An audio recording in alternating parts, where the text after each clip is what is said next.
Welcome back to our Spring Boot tutorial series. In today's video, we're diving into how to use optional dependencies to make your applications more robust and flexible. Whether you're building modular apps or just need some advanced configuration techniques, you'll find this useful. Optional dependencies allow your Spring Boot applications to operate even when some components are not available. This can be crucial for handling different environments or modular functionalities. Let's get started by understanding what an optional dependency is and when it's particularly useful. In Spring Boot, an optional dependency means that a bean can still be instantiated even if the dependency isn't present. It's a great way to ensure that your application can adapt to various deployment scenarios without failing. Let's look at how to implement this. Let's first clean up our Spring Boot project so it looks good. Let's open the application.properties file and remove everything present in it. Next, we'll remove all the files inside the controller package. This step will help us start fresh with our new controller implementations.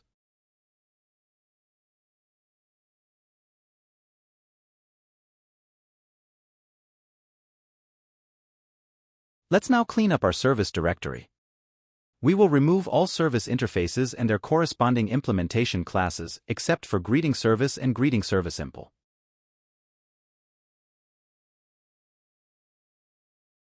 Next, we're going to delete the annotation and filter packages from our project. This will streamline our application structure and remove unnecessary complexity for our current focus. Now, let's start today's session. In our constructor injection segment, we created the greeting service class and its implementation, greeting service impl. The greeting service class includes a method named getGreeting. This method returns the message "Welcome to our channel." Next, we're going to create a new class named Optional Dependency Controller inside the controller package of our Spring Boot application. This class will demonstrate how to manage optional dependencies effectively.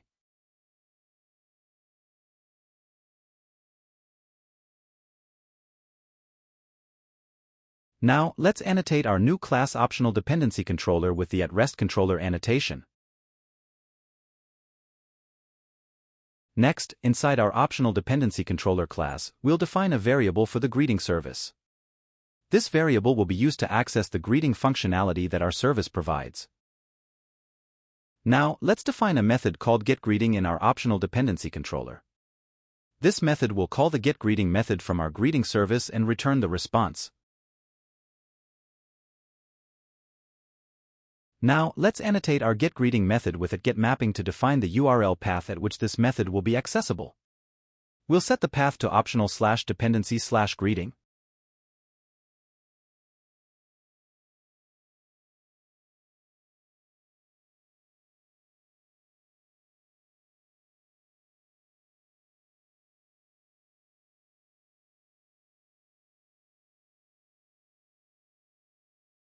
Since we've mentioned that the greeting service is an optional dependency, we need to add some extra handling in our getGreeting method to account for the possibility that the greeting service bean might not be created. If greeting service is null, we will return a default greeting message instead.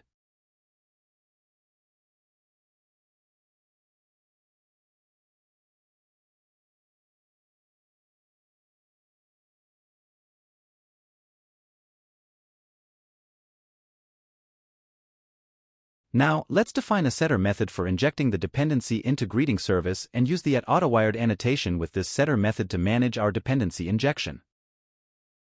Currently, the greeting service bean is marked for bean creation, so Spring automatically creates a bean for it. Let's start our Spring Boot application.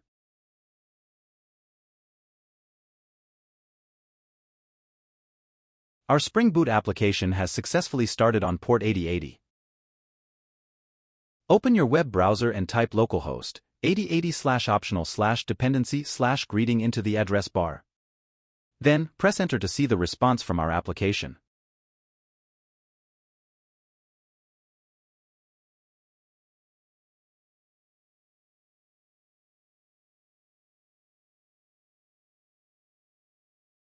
As we can see, we received the response "Welcome to our channel." This means that the greeting service bean has been successfully created. Currently, the greeting service class is marked for bean creation and Spring automatically creates and injects its bean. To test our optional dependency code, we need to instruct Spring not to create the greeting service bean. Let's open the greeting service impl class and comment out the @component annotation.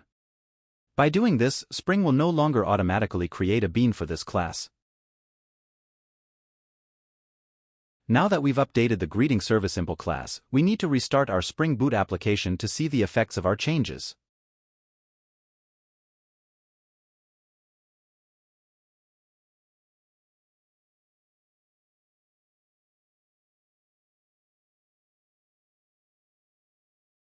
Oops!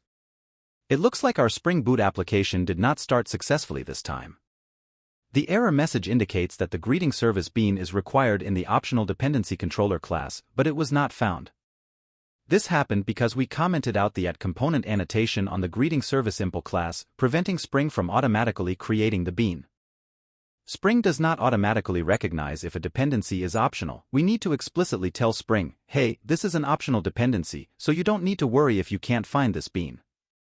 How do we do that? In the @autowired annotation, we need to specify required equals false. With this setting, Spring treats the dependency as optional.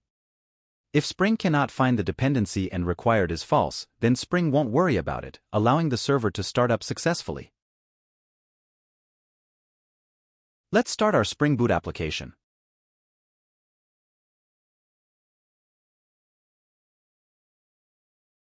Now that our Spring Boot application has started successfully, let's open the browser. Reload the page in your browser to see the changes. As you can see, we received a default greeting response.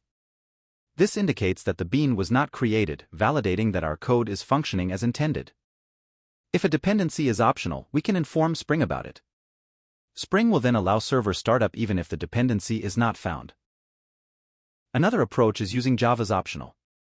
This wraps your dependency, allowing your code to check if it's present and act accordingly. Let's define another variable in the optional dependency controller class, private optional greeting service optional greeting service.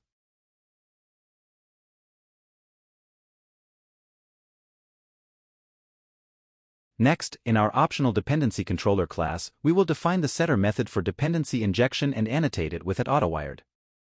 This annotation instructs Spring to automatically inject the dependency without the need to specify required equals false, indicating that this dependency is optional. In this code snippet, @autowired above the setOptionalGreetingService method tells Spring to inject the optional greeting service dependency into our controller.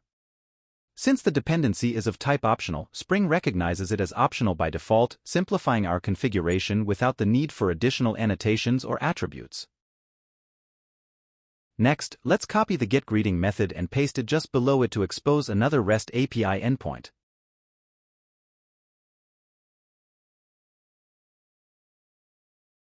Change the URL to greeting1 and the method name to greeting1. Remove the code inside the greeting1 method and let's rewrite the code using optional greeting service.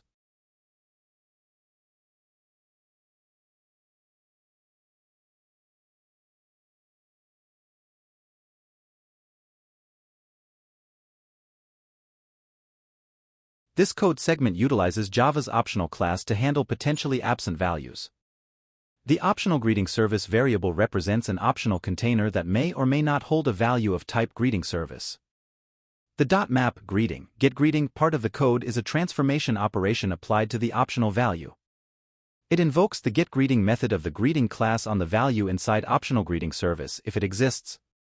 If the optional value is present, this operation returns the result of getGreeting.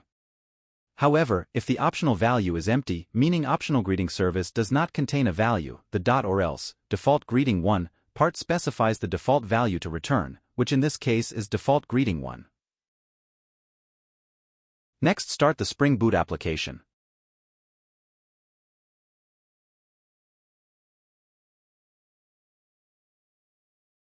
Now that our Spring Boot application has started successfully, let's open a web browser. Update the URL in the address bar from greeting to greeting1 and then press enter. As we can see, we received the expected response default greeting1 because we have specified that the greeting service should not be created as a bean. We have already tested Java optional when the bean is not created and it's working properly. Now, let's check if Java optional works when the bean is present. Let's open the greeting service impl class and uncomment the @component annotation. And restart the application.